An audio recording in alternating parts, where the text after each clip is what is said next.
Assalamualaikum warahmatullahi wabarakatuh.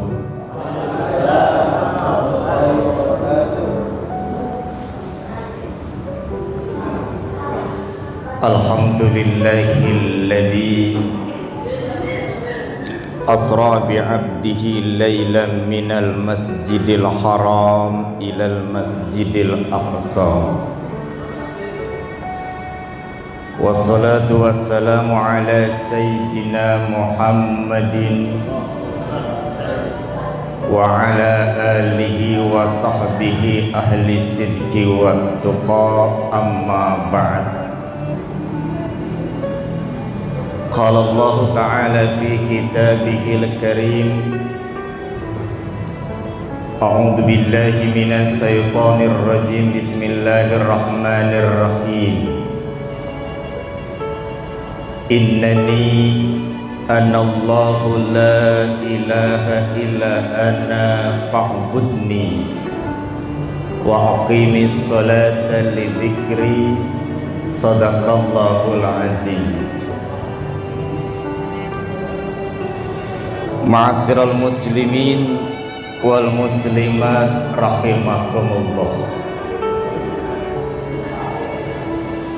Yang sama-sama kita hormati dan kita muliakan Ketua Dewan Kemakmuran Masjid Jami' At-Taqwa Al-Mukarram Bapak Wahudi SIV MH, yang sama-sama kita hormati dan kita muliakan Imam Besar Masjid Jami' At-Taqwa Al-Mukarram Al-Ustadz Haji Ahmad Mawardi, guru kita bersama, guru tetap Masjid Jami' At-Taqwa Al-Mukarram Profesor Dr. Kiai Haji Abdul Manab Jalil MA, yang sama-sama kita hormati dan kita muliakan guru kita bersama Al-Mukarram Al-Ustadz Didi Suryadi SPD, Ketua RT 08 RW 09, Bapak Sabarudin Sinulingga STMM, para alim ulama, para tokoh masyarakat, asatidz, para huzat yang tidak mampu kami sebutkan satu persatu namanya, namun tidak mengurangi rasa hormat dan takzim kami. Alhamdulillah, di kesempatan malam hari yang mulia ini, tiada henti-hentinya di setiap hentakan napas kita, di setiap irama denyut jantung kita, kita senantiasa memanjatkan puji dan syukur kita kehadirat Allah Subhanahu wa ta'ala, Pencipta yang maha sempurna, yang senantiasa mencukupi segala kebutuhan kita, memberikan berbagai macam karunia nikmat kepada kita, baik itu berupa nikmat iman wal Islam, nikmat sehat wal afiyah, nikmat panjang umur dalam rangka taat beribadah kepada Allah Subhanahu wa ta'ala. Begitu banyak nikmat-nikmat Allah yang Allah berikan kepada kita. Allah berikan kepada kita nikmat pilihan berupa nikmat iman yang Allah berikan hanya kepada hamba-hamba Allah terpilih dan dipilih. Salah satu bukti betapa nikmat iman itu merupakan rangkaian nikmat pilihan. Tidak seluruh makhluk yang bernama manusia yang berada di permukaan bumi ini mampu meyakini Allah sebagai Tuhannya. Kekuatan meyakini Allah sebagai Tuhan kita merupakan hidayah, dan hidayah itu hanya Allah luncurkan kepada hamba-hamba Allah terpilih dan dipilih. Oleh karena itu, zaman boleh berubah, masa boleh berganti, bahkan ruh tercabut dari nyawa kita ini, nikmat iman tidak boleh terlepas dan dilepas. Isra wal Mi'raj merupakan wilayah iman. Rasional tidak tembus, akal kekecilan iman yang mampu meyakini sebuah peristiwa besar yang begitu mengejutkan dan menakjubkan. Oleh karena itu, mudah-mudahan kita yang hadir di masjid rumah Allah yang mulia ini merupakan kumpulan barisan orang-orang yang terpilih dan dipilih oleh Allah untuk merasakan nikmat pilihan. Kemudian yang kedua, Allah berikan kepada kita nikmat Islam. Islam ini pun merupakan rangkaian nikmat pilihan yang Allah berikan hanya kepada hamba-hamba Allah terpilih. Satu bukti betapa Islam ini merupakan rangkaian nikmat pilihan. Tidak seluruh makhluk yang bernama manusia yang berada di permukaan bumi ini mampu meyakini Islam sebagai agamanya. Kekuatan untuk meyakini Islam sebagai sebuah agama adalah kekuatan hidayah, dan hidayah itu hanya Allah luncurkan kepada hamba-hamba Allah terpilih dan dipilih.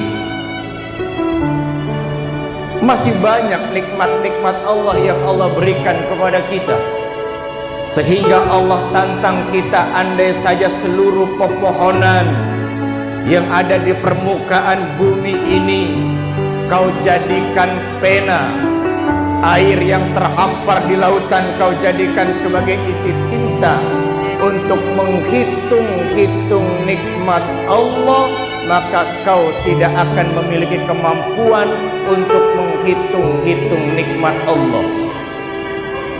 Karena kita tidak memiliki kemampuan untuk menghitung-hitung nikmat Allah, sehingga yang harus kita lakukan bukan menghitung-hitung nikmat Allah. Yang harus kita lakukan adalah mensyukuri nikmat Allah.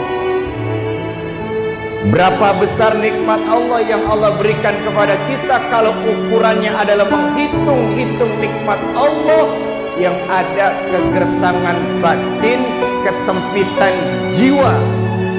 Karena rumus menghitung, setelah satu ada dua, setelah dua ada tiga, setelah tiga ada empat, terus kita tidak akan sampai kepada garis finish, dan hidup akan tersiksa.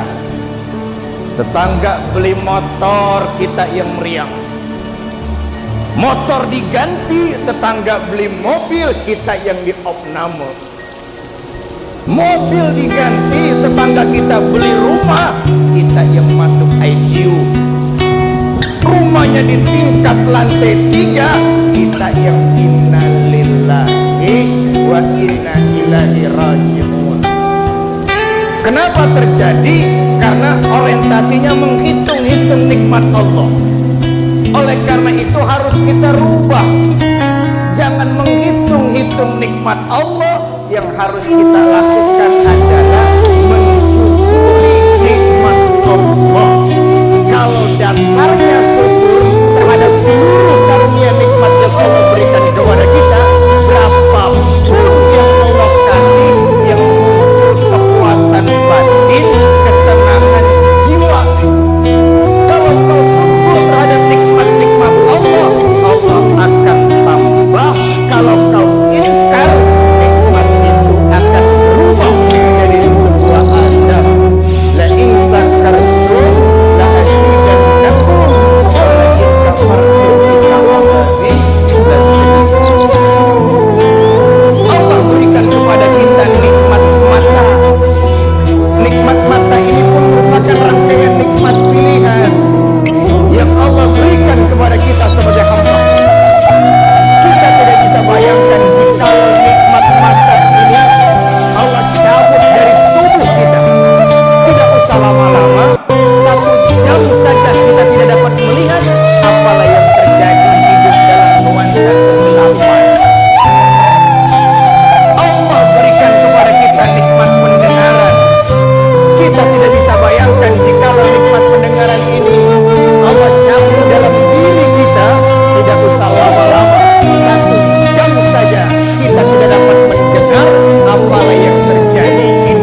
nikmat-nikmat Allah yang Allah berikan kepada kita. Namun sayang, seribu sayang, begitu banyak nikmat Allah yang Allah berikan kepada kita, kita belum tampil menjadi hamba-hamba Allah yang pandai bersyukur. Kenapa demikian? Karena nikmat yang kita katakan sebagai sebuah nikmat itu sesuatu yang real, kebendaan, konkret, ada wujudnya. Dapat duit kita bilang nikmat, syukur alhamdulillah kita tidak berhenti-berhenti. Mobil doyok ganti mobil baru, kita katakan nikmat, alhamdulillah, syukur kita tidak berhenti-berhenti. Dia lupa gigi sehat, kompak, lengkap, itu pun nikmat. Dan nikmat gigi itu baru berasa kalau kita sakit gigi. Paham? Setuju? Oleh karena itu berangkat dari masjid Allah yang mulia ini, yuk sama-sama kita mengevaluasi diri, bertadabur. Ternyata selama ini kita begitu menjadi hamba Allah yang amat tamak. Kita berpikir dunia akan selama-lamanya, sehingga ubud dunia kita melambung tinggi. Kita begitu cinta dunia mengakibatkan takut pada kematian. Apalagi zaman sekarang, Pak, orang mati tiap detik, ambulan lewat tiap menit, ambulan ngiung bawahnya serem. Tiap detik orang bertumbangan mati di tengah-tengah masyarakat kita. Inna lillahi wa inna ilaihi raji'un. Menakutkan, mengejutkan. Jangan tetangga, orang tahlilan takut, yasinan takut. Na'udzubillah. Oleh karenanya kumpul bareng begini nikmat, tempat disediakan, sarana diberikan, pisang dikasih, jeruk dikasih, bayar kagak? Kagak. Perut kenyang, pahala dapat. Setuju? Kalau kau kejar akhirat, dunia akan mengikuti. Tapi kalau kau kejar dunia, siap-siaplah kau akan menjadi budak dunia. Selawat teriringkan salam, terlimpah ruang dan kehariban junjungan baginda Nabi besar kita Muhammad sallallahu alaihi wasallam, keluarga, sahabat dan kita selaku pengikutnya yang akan setia hingga akhir hayat. Hadirin wal hadirat, kaum muslimin wal muslimat rahimakumullah. Ceramah itu artinya cerita lama. Ceramah itu cerita ramah.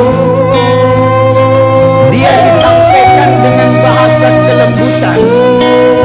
Kosakata yang digunakan kosakata kesantunan. Sasarannya, targetnya mengajak orang untuk berbuat baik. Karena siapapun kita punya tanggung jawab untuk mengajak orang berbuat baik. Setelah orang itu mau melakukan aktivitas kebaikan, tidak boleh ada di antara kita orang yang merasa paling baik. Sholat itu ibadah, ibadah itu baik. Lalu merasa orang paling ahli ibadah, itu cacat. Sedekah itu bagus, berbagi kepada sesama itu mulia. Tapi merasa orang paling dermawan, itu jelek. Karena bagaimanapun para hadirin, iblis Allah keluarkan dari surga karena sombong. Ciri orang sombong itu ada dua. Yang pertama, dia tolak tolak kebenaran. Yang kedua, dia rendahkan orang lain. Sombong. Sombong itu cirinya dua. Yang pertama, dia tolak kebenaran. Yang kedua, dia rendahkan orang lain. Kebenaran apa yang iblis tolak? Kebenaran perintah Allah ketika Allah memerintahkan dirinya untuk sujud kepada Nabi Adam. Sujud kepada Nabi Adam bukan berarti menghambakan diri kepada manusia.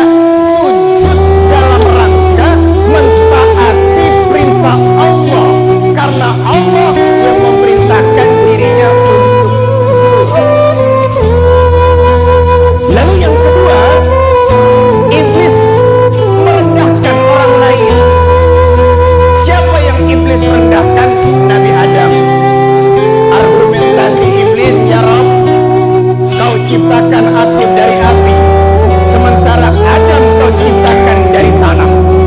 Jika dibandingkan unsur api dan unsur tanah dibenturkan, tanah akan pecah berkeping-keping, tidak mampu menahan gejolak panasnya api. Kenapa saya harus sujud kepada Adam yang secara cat penciptaan lebih rendah dibandingkan diriku?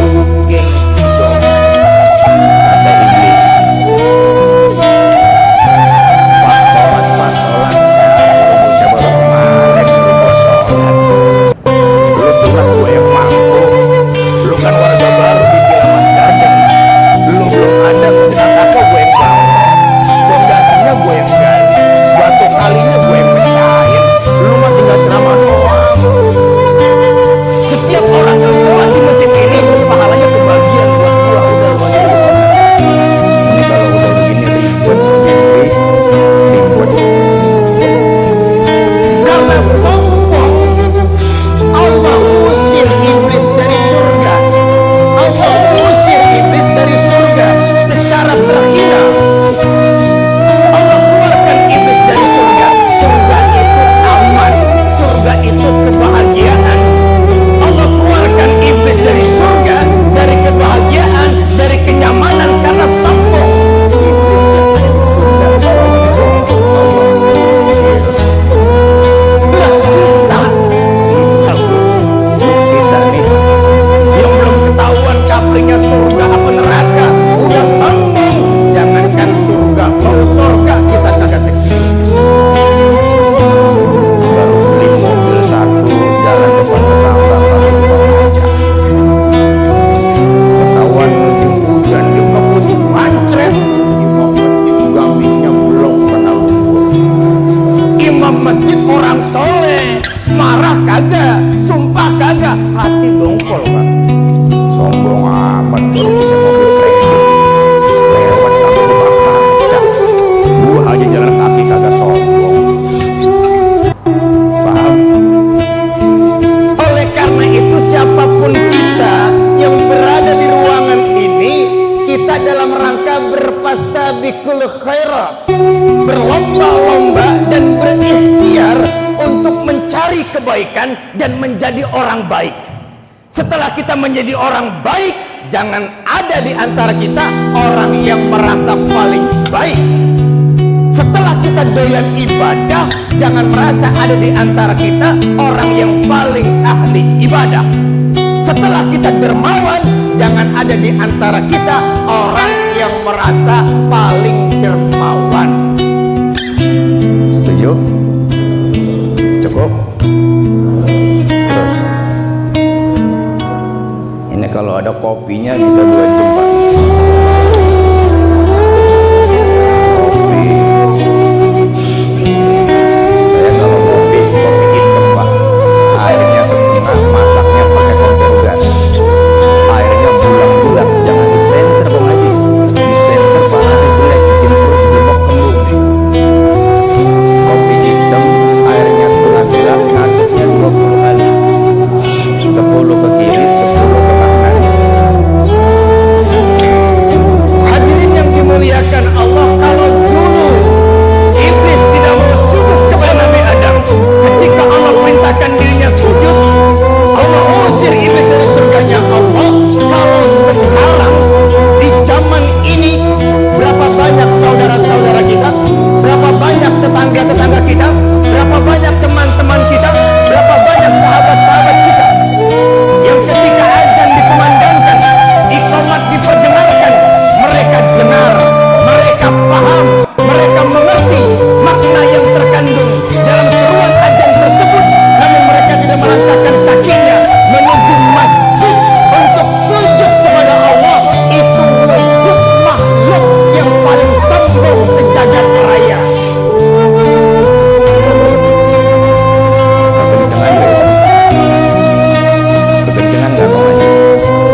dan benar imannya.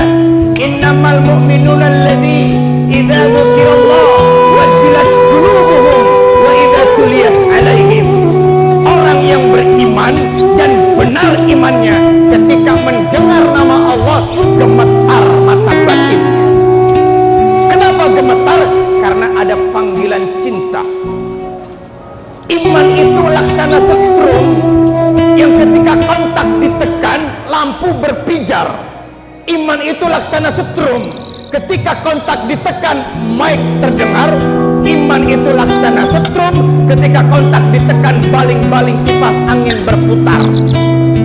Kalau kontak ditekan lampu tidak menyala, kontak ditekan speaker tidak berdering, kontak ditekan kipas angin tidak berputar, kita simpulkan terjadi konsleting pada jaringan setrumnya.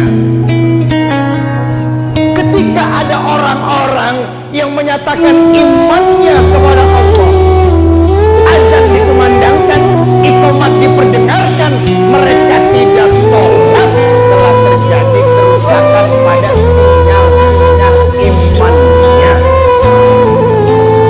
Kalau iman sudah mati, di hadapan Allah tidak ada harga. Dia hidup bagaikan bangkai berjalan. Seluruh kebaikannya tidak akan tercatat sebagai sebuah kebaikan. Seluruh kedermawanannya tidak tercatat sebagai sebuah kebaikan di hadapan Allah Subhanahu wa Ta'ala. Oleh karena itu, iman dulu perbaiki, keyakinan dulu yang harus kita jaga, baru pada akhirnya kita melakukan kebaikan-kebaikan kepada sesama kita. Bukankah Isra wal Mi'raj itu satu perkara yang tidak hanya kita putar ceritanya dalam satu kali setiap 1 tahun. Isra wal Mi'raj itu bukan sekedar cerita. Isra wal Mi'raj itu bukan sekedar legenda. Isra wal Mi'raj itu bukan dongeng yang setiap tahun kita ceritakan kepada anak cucu kita. Mereka takjub, mereka membahana, namun keluar daripada makna. Isra wal Mi'raj itu persoalan serius. Allah panggil kekasihnya Muhammad, diberangkatkan dari Masjidil Haram ke Masjidil Aqsa. Isra wal Mi'raj itu perjalanan dari masjid ke masjid. Ini poinnya nih. Isra wal Mi'raj perjalanan dari masjid ke masjid, dari Masjidil Haram ke Masjidil Aqsa. Masjid itu wilayah suci yang diberangkatkan baginda Nabi, makhluk yang paling suci, yang memberangkatkan Allah, Zat yang maha suci. Dimulai dengan kalimat tasbih, subhanalladzi maha suci Allah. Luar biasa kan Isra dari Masjidil Haram ke Masjidil Aqsa. Lalu bagaimana Isra kita? Isra kita itu ketika azan dikumandangkan, iqamat diperdengarkan, kita keluar pintu rumah menuju masjid Allah. Itu Isra kita. Paham? Isra. Makanya sholat itu Bapak Ibu satu ibadah yang tidak bisa digantikan oleh ibadah-ibadah apapun. Ustaz, saya asam urat. Kalau sholat berdiri gemetar, takut roboh. Jangan berdiri, duduk. Nggak ada bangku Ustaz, bawa dari rumah, bangku plastik. Duduk juga tidak berdaya Ustaz, saya ambeien, ngocor darah 3 ember. Jangan duduk, berbaring. Berbaring risih Ustaz, kulit kalau kena keramik dingin, apalagi atap pakai marmer, AC-nya 10, tembus ke jantung. Berbaring tidak kuat, pakai isyarat. Bagaimana caranya Ustaz? Takbir mata ngedip, ruku ngedip, sujud ngedip. Ya Allah Ustaz, mata kalau ngedip buat ibadah berat buat Ustaz. Tapi kalau nonton bola 2 jam saya kuat sampai subuh. Nonton jepongan paling depan saya nyawer kuat 2 panggung. Tapi kalau buat ibadah kayaknya berat Ustaz. Ya udah oke. Ente berdiri tidak bisa, duduk tak kuasa, berbaring tak berdaya, pakai isyarat pun saudara tak mampu. Baik, saya telepon Pak Amil. Mil, ini tetangga saya lemah Mil. Udah belanja kain kapan ke TPU Perwira 3 lembar. Lalu bungkus saja bungkus. Kita gotong sama-sama masjid, masuk ke Masjid At-Taqwa. Kita sholatin. Sholatnya PPAV depan imam, bukan belakang imam lagi. Makanya jamaah kalau pengen sholat depan imam daftar aja Pak ke ketua masjid. Nanti disolatin bareng-bareng. Itu isra kita ketika berangkat dari rumah sampai ke masjid. Allah berangkatkan baginda Nabi dari Masjidil Haram ke Masjidil Aqsa, tembus ke Sidratul Muntaha, berhadap-hadapan dengan Allah. Dan Allah titipkan sholat untuk kita, umat baginda Rasulullah Sallallahu Alaihi Wasallam. Saudara tidak mampu puasa, jangan puasa. Saudara lemah tak berdaya, bayar fidyah. Bagaimana caranya Ustadz? Kasih makan fakir miskin. Sehari semalam makan 3 kali, kasih fakir miskin makan 3 kali. Kalau pagi sarapan pakai nasi uduk sama semur jengkol, kasih fakir miskin lengkap. Nasi uduk pakai semur jengkol, jangan bawang goreng doang sama sambal. Saudara tidak mampu zakat, jangan zakat, karena zakat itu Allah wajibkan untuk mereka yang mampu. Saudara mampu bayar zakat, Anda namanya muzaki. Saudara tidak mampu bayar zakat, berdiri pada barisan mustahik orang-orang yang menerima zakat. Sah Ustaz, sah, asal jangan pura-pura susah. Ini nggak mampu bayar zakat, begitu ngantri zakat, ngambilnya pakai motor PGX. Gelangnya segede-gede pelek kontainer. Panitia zakat bingung kok ngaji. Gua mau kasih motornya cakep, gua kagak kasih kupon sampai 5. Haji tidak mampu haji, jangan haji. Karena haji itu harus mampu baik zahir maupun batin. Duit kagak ada, berangkat pakai apa? Sekarang ngantri 20 tahun. Mekah jauh. At-Taqwa saja yang depan pintu rumah kita, ketika azan dikumandangkan, iqamat diperdengarkan, kita tulikan telinga kita dan kita butakan mata batin kita sehingga kita tidak mau menegakkan aktivitas ibadah sholat.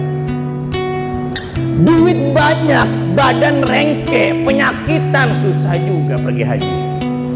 Tapi sholat 7 tahun tidak sholat, tegur, bilangin sholat dong, sholat, ntar engkong mati lo kan bisa nyolatin, bahasa kita. Ini kadang-kadang sholat kagak, main judi paling jago, mabok paling doyan, mati mesen disolatin. Kan kalau begini berantakan urusan ini. Malaikat juga bengong, jenazahnya juga masuk ke masjid, broyak Pak. Bangunan apa ini? Saya tidak pernah masuk ke dalam bangunan ini. 9 tahun tidak sholat, pukul. Bukan dalam rangka kebencian, dalam rangka mendidik. Ketika terlahir ke alam dunia ini, kita bukan siapa-siapa dan kita tidak punya apa-apa. Wallahu akhrajakum min butuni ummahatikum la ta'lamuna syai'a. Kita bukan siapa-siapa dan kita tidak punya apa-apa. Panca indera yang pertama kali Allah aktifkan telinga. Ketika bayi terlahir ke permukaan bumi ini, diazankan sebelah kanan kita, diikomatkan sebelah kiri kita. Orang tua yang ngerti agama disolat, diazankan telinga kanan anaknya, diikomatkan telinga sebelah kirinya. Sebelum anak itu mendengarkan lagu gelas-gelas kaca, begadang jangan begadang. Sebelum matanya menonton sinetron Ikatan Cinta. Nah, ibu-ibu nih, ibu-ibu nih favoritnya ini. Ibu-ibu kalau udah nonton Ikatan Cinta, laki dilupain. Bikin kopi, tangannya ngaduk, matanya lihat handphone. Yang ditonton Ikatan Cinta. Si Si Andin dipukul nangis, dia nangis. Si Andin diceraiin, dia gesor-gesor. Bu, Pak, Andin nangis, ada yang gaji. Ibu nangis, siapa yang gaji? Akhirnya salah ngasih gula, yang dikasih bukan gula, garam 3 sendok. Suaminya meringis-meringis, punya jantung mati gara-gara ikatan cinta. Azan itu manfaatnya untuk membentengi diri kita dari godaan jin dan berbagai macam penyakit. Ada nggak yang suka kesurupan di sini? Ada nggak, Bu? Mau saya kasih tahu orang kesurupan. Orang kesurupan tuh begini. Johor jam 12:10. At-Taqwa azan toanya banyak, terdengar sampai berbagai macam daerah. Allahu Akbar, Allahu Akbar. Dia dengar, azan Johor udah. Iya kong, udah Johor. Pantes kepala gua pusing, belum ngopi. Yang diingat kopinya bukan sholatnya. Itu orang kesurupan loh. Ketika asar berkumandang, Allahu Akbar, Allahu Akbar. Kambing udah dimasukin belum? Udah asar. Bukan sholatnya kambing yang diurusin. Itu kesurupan dong. Maghrib berkumandang, Allahu Akbar, Allahu Akbar. Ayam cari ayam, memeri cari memeri. Masukin udah maghrib. Burung kandangin burung, mahal burung ini. Masukin udah maghrib, burung dikandangin, sholat kagak. Tapi bukan warga Pilamas Garden kok ngaji, warga orang kampung sebelah. Tapi orang kampung sebelah itu baru pindahan dari Pilamas Garden kemarin. Dia juga akhirnya. Tiada lain dan tiada bukan hadiah Isra wal Mi'raj yang Allah titipkan kepada baginda Nabi besar kita Muhammad adalah sholat. Terlahir ke permukaan dunia ini, sebelah kanan kita diazankan, sebelah kiri kita diiqamatkan. Bahkan kita mati, jasad kita disolatkan. Masuk ke liang lahat, sebelum butiran tanah menguburi jenazah kita, masuk anggota keluarganya mengazankan. Ditindih butiran tanah, kemudian kita ditinggalkan sama-sama. Hadirin yang dimuliakan Allah, oleh karena itu Isra wal Mi'raj perjalanan dari masjid ke masjid. Masjid itu wilayah suci yang diberangkatkan baginda Nabi Muhammad, orang yang paling suci, yang memberangkatkan Allah Zat yang maha suci. Di dalam masjid terjadi ritual ibadah yang sebelum kita memulainya kita harus bersuci. Orang kotor tidak boleh masuk areal masjid. Orang kotor di luar masjid. Yang masuk areal masjid hanya orang-orang bersih, orang-orang suci. Ketika kau sujudkan seluruh organ tubuhmu, anggota organ tubuh yang paling kita hormati kepala. Kepala ini kalau sujud di hadapan Allah, lihat posisinya tidak lebih rendah dibandingkan dubur kita. Tempat keluar masuknya kotoran. Kita masa kecil kalau bercanda dengan teman-teman kita, kau boleh sentuh tangan saya, kau boleh sentuh kaki saya, tapi jangan sekali-kali kau sentuh kepala saya. Kenapa? Dipitrain. Tapi ketika sholat kita sujud di hadapan Allah, kepala kita lebih rendah dibandingkan dubur kita. Tempat keluar masuk kotoran, itulah posisi kita di hadapan Allah. Kita teramat kecil, teramat hina dan hina. Dulu di Masjid At-Taqwa ini, sebelum banyak perumahan bertebaran dan terbangun, kabarnya di depan ini sawah ilalang, rumputnya menghijau, padinya menguning. Ada petani punya kerbau, kebetulan kerbaunya betina, baru melahirkan. Kerbau itu dicancang oleh petani masuk waktu johor. Ketika dicancang, anaknya haus pengen nyusu. Anak kebo nyusu sama emak kebo. Begitu nyusu, azan johor berkumandang. Allah Allahu Akbar, Allahu Akbar. Anak kebo lagi nyusu kaget. Terlepas pentil ibunya, anak kebo bertanya kepada emaknya, mak, suara apa itu mak? Kata emaknya kebo, itu suara azan. Nah, azan itu apa mak? Azan itu tanda waktu masuk sholat. Kita nggak sholat mak, kan kita mah kebo. Nggak sholat, yang sholat mah manusia. Kita nggak sholat ya mak? Enggak, kan lu mah kebo sama kayak emak. Udah nyusu anak kebo. Selang berapa lama komat, iramanya lebih cepat dibandingkan azan. Allahu Akbar, Allahu Akbar. Asyhadu an la ilaha illallah. Kaget lagi anak kebo. Lepas lagi pentil ibunya. Nanya lagi anak kebo sama emaknya, mak, suara apa itu mak? Itu suara komat. Lebih cepet ya mak? Iya, komat itu apa mak? Tanda sholat mau dimulai. Kita nggak sholat mak. Udah emak bilang kan kita mah kebo. Kalau kebo nggak sholat, yang sholat manusia. Udah nyusu aja yang banyak biar cepet gede. Jadi kalau ada orang kagak sholat namanya, nah, ini harus sepakat nih, jangan saya ngomong nih ya. Ntar kalau saya ngomong saya pulangnya jauh. Hadirin yang dimuliakan Allah, oleh karenanya bahasa Al-Quran itu Qul ibadiyalladzina amanu yuqimus shalah. Katakan kepada hamba-hambaku yang telah beriman, hendaklah mereka menegakkan sholat. Sholat itu kewajiban untuk mereka yang beriman kepada Allah Subhanahu wa ta'ala. Kemudian poin terakhir sebagai penutup, sholat itu sering kali kita sebut dengan istilah hubungan.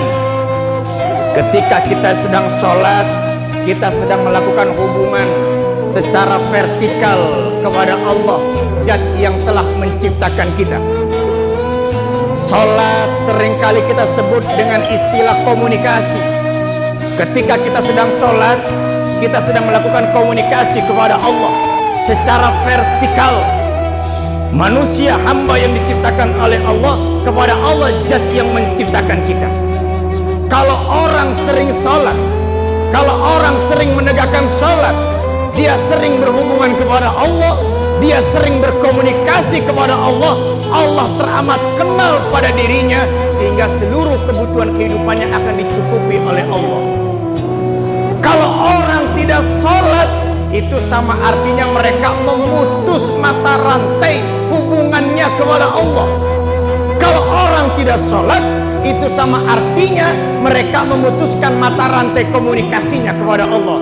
Kalau kau putuskan hubunganmu kepada Allah, kalau kau putuskan komunikasimu kepada Allah, keluar kau dari korong langitnya Allah, karena kau sendiri makhluk yang telah diciptakan oleh Allah Subhanahu wa ta'ala.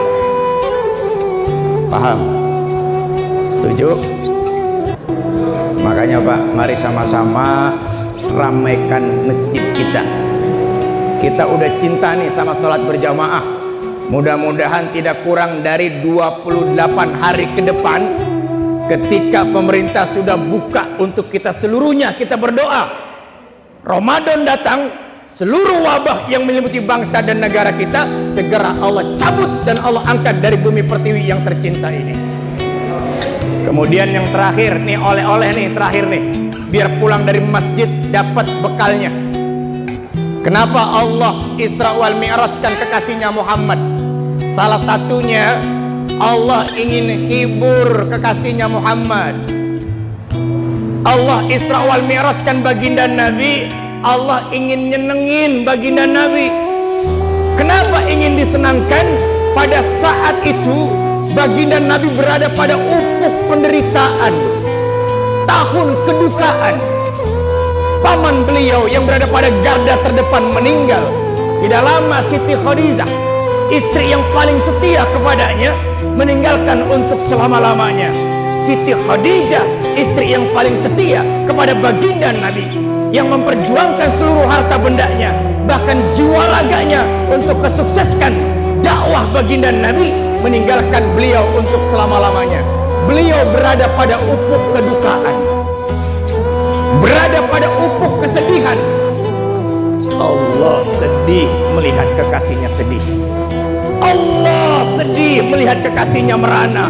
Allah hibur baginda Nabi. Allah Isra wal Mi'rajkan untuk berjumpa kepada Allah. Dikuatkan mata batinnya, dikuatkan mentalnya. Berjumpa dengan kekasih, satu perjumpaan yang membahagiakan. Berjumpa sama pacar, seneng gak Pak? Ini bapak nih masih pacaran sama ibu waktu masih pacaran. Suruh datang jam 7, jam 5 udah nongkrong. Jam 5 kok ngaji. Rambut disisir, betelnya betel sweet, betel kagak punya duit, setriskaannya lancip, rumahnya lewat kuburan, angker dia berani. 24 jam enggak makan dia kenyang. Jalan dari Bekasi ke Bogor dia kuat. Kenapa? Berjumpa dengan kekasih. Perjumpaan yang begitu membahagiakan. Isra wal Mi'raj itu dalam rangka menghibur baginda Nabi. Maknanya apa? Ibu-ibu, bapak-bapak, kalau berada pada puncak kesulitan kehidupan, poin nih, kalau ibu bapak berada pada puncak penderitaan, curhat kepada Allah, ngadu kepada Allah, berdoa kepada Allah, bangun tengah malam, wa minal laili fatahajjat bihi nafilatan lak asa ayyab'atsaka rabbuka maqamam mahmuda. Di sepertiga malam bangun, singkirkan selimutmu, tinggalkan kamarmu, hamparkan sejadahmu, tunaikan sholat qiyamul lail, berjumpa dengan Allah, mengadu sebisamu, curhat sejadi-jadinya, gantungkan seluruh persoalan kehidupanmu. Allah yang akan memberikan solusi-solusi terhadap problematika kehidupan kita. Jadi kalau punya masalah, curhatnya jangan di status. Ini ibu-ibu gedek sama laki curhat di status, diketik, laki gua payah banget dah, kepala bagian motor masih Vespa, bawahannya security, mobilnya udah expander, dasar laki rada-rada kurang pinter. Curhat di status, solusi enggak dapat, tetangga banyak tahu. Tanggal 1 sampai tanggal 10 gajian, dompet masih tebel, jalan-jalan ke mall, foto lagi makan, share di status, kalimatnya cakep, alhamdulillah rezeki Allah memang tidak tertukar. Tanggal 11 sampai tanggal 20 dompet mulai tipis kok ngaji, makannya di Padang, di foto juga. Rezeki memang tidak selamanya di atas, kadang-kadang di bawah. Ya Allah, berikan hambamu ini kesabaran. Tanggal 21 sampai tanggal 30 dompet udah kagak ada isinya, makannya trijengki sama kepala dagol. Dia foto takut dikira kere, kagak dipoto, udah biasa nge-share. Akhirnya nge-share, ya Allah berikan aku ketabahan dalam rangka menerima ujian yang kau berikan. Ini emak-emak nih hobinya nih, status disebar-sebar, solusi tidak dapat, orang lain banyak tahu. Bagaimana Al-Quran membimbing kita? Kalau kau berada pada puncak penderitaan kehidupan, persoalan kehidupan kamu menyelimuti diri kamu, bangun tengah malam, tunaikan qiyamul lail, mohon kepada Allah sejadi-jadinya, curhat kepada Allah sebisa-bisanya. Ya Rabb, aku yakin kau maha pemberi rizki. Pada hari ini hambamu hadir di sepertiga malam, di sela-sela orang sedang tertidur dengan nikmatnya. Aku bermunajat, hambamu yang hina ini belum tentu kau kabulkan doa-doanya. Namun bagaimanapun ya Rabb, tidak ada zat yang patut aku jadikan sebagai sandaran kecuali Engkau ya Allah. Keluarkan aku dari kesulitan-kesulitan. Curhat. Besok bangun lagi, ya Allah saya punya tetangga jahat banget ya Allah, saya ngutang sabang warung, diceritain sama tetangga saya ya Allah, kasih tetangga saya hidayah ya Allah. Mudah-mudahan besok tetangganya tobat, pulang ke rumah kita dilunasi hutang-hutang kita sama tetangga-tetangga kita. Cukup ya Pak ya, Pak Ngaji ya, saya nggak enak ini kopinya belum datang. Ya, oh, udah. Terima kasih, mudah-mudahan kita bisa sambung dalam kesempatan yang berbeda. Saya merasa tidak sebagai tamu di sini, tapi saya merasa sebagai keluarga yang sedang berbicara di tengah-tengah keluarganya. Saya dengan guru besar kita Profesor Dr. Kiai Haji Abdul Manap ini sudah kenal lama, bareng aktif di beberapa perguruan tinggi di Jakarta dan di Bekasi. Alhamdulillah wasilah Allah mempertemukan kita di rumahnya yang mulia ini. Ketua DKM ini punya adik kandung, adik kandungnya tinggal satu perumahan sama saya di Palem. Sekarang Gabus itu nggak angker lagi kok ngaji. Gabus itu sudah seperti Jakarta, bahkan ada jalan tolnya, Pulau Puter, Cilincing. Sekarang kalau mau ke Gabus jangan bilang mau ke kampung Gabus, orang Gabus nggak terima itu. Bilang aja Gabus City, mau ke kota Gabus, karena ada jalan tolnya. Tanah merahnya habis diambil sama orang kampung saya buat nanemin pohon-pohon di pot. Makanya orang kampung saya sekarang kesian kok ngaji, udah tua. Saya paling menderita nih. Saya tinggal di Palem, dulu tanah kakek saya, sekarang saya ngontrak di tanah engkong saya sendiri. Mudah-mudahan saya pulang dari sini ada yang ngasih saya rumah, ada yang ngasih saya mobil. Amin ya robbal alamin. Wassalamualaikum warahmatullahi wabarakatuh. Ahsan Ustaz. Oke.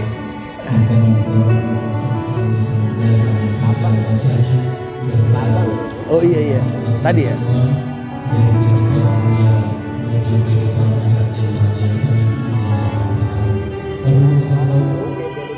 Iya.